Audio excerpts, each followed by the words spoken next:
This is a very nice story about the mightiest demon in Sri Lanka. Folklore comes from Sri Lanka.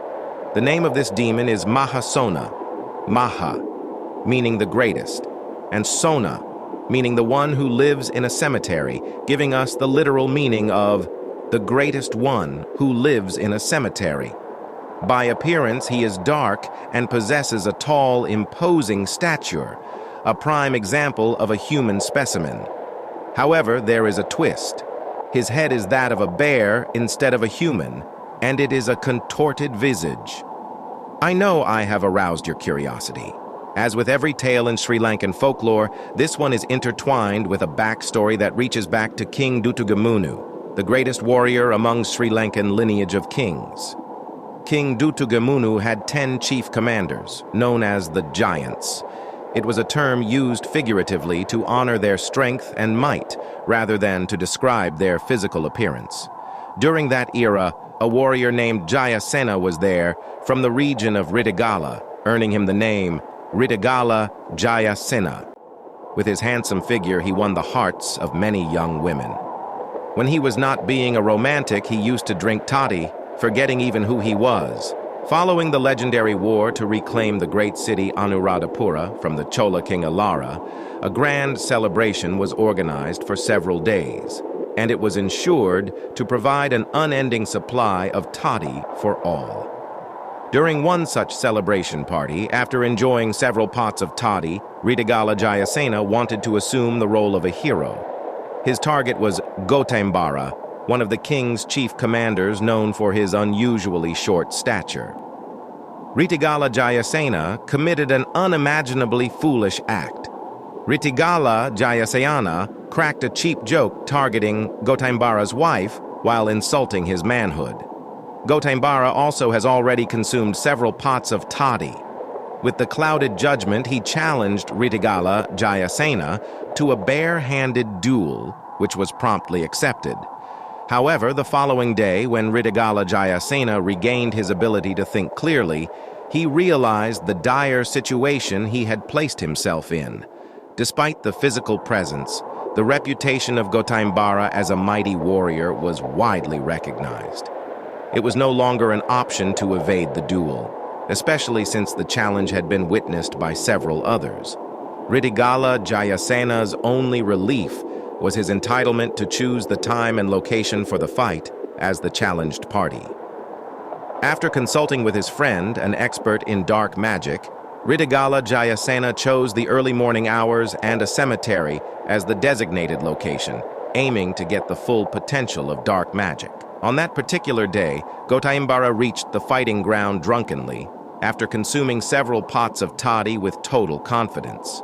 Contrarily, Rittigala Jayasena was in a state of fear for his own life. As soon as the fight started, Rittigala Jayasena was trying to remember his protection mantra to be chanted. Amidst fear, it was an unsuccessful attempt. However, Gotambara didn't have such a case. He jumped into the sky and kicked the head of Rittigala Jayasena with his small finger in the foot. The result was instant. The head was separated from the body and rolled away, giving the victory to Gotambara. The friend of Rittigala Jayasena rushed onto the battlefield and examined Rittigala Jayasena's headless body. He noticed that there was still warmth in the body, prompting him to search for the severed head. There might still be a chance to save Rittigala Jayasena. Unfortunately, his efforts were fruitless. The head was nowhere to be found, and time quickly passed.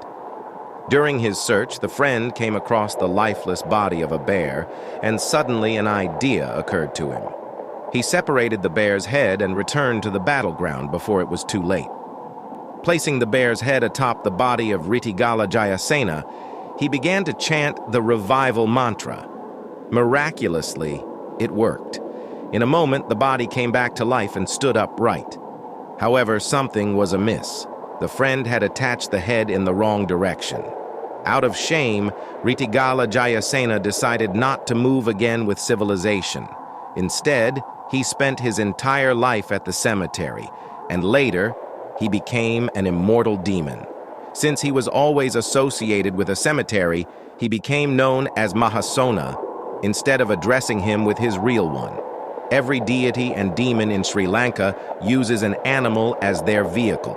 For Mahasona, it is a wild boar. A fearsome demon wielding a pike in one hand while riding a wild boar is not a sight you would wish to encounter at night.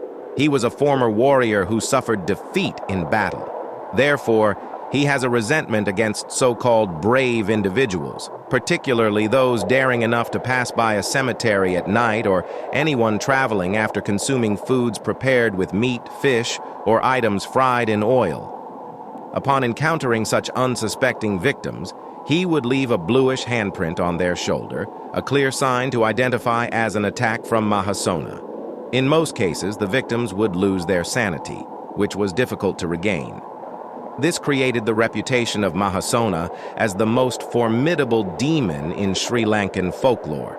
On certain occasions, an encounter with him may result in a case of diarrhea lasting for days, and instances of death were unheard of either. However, there are positive aspects as well. Suppose someone is suffering from a case of diarrhea. In that case, they may pray to Mahasona for a speedy recovery since it was his territory.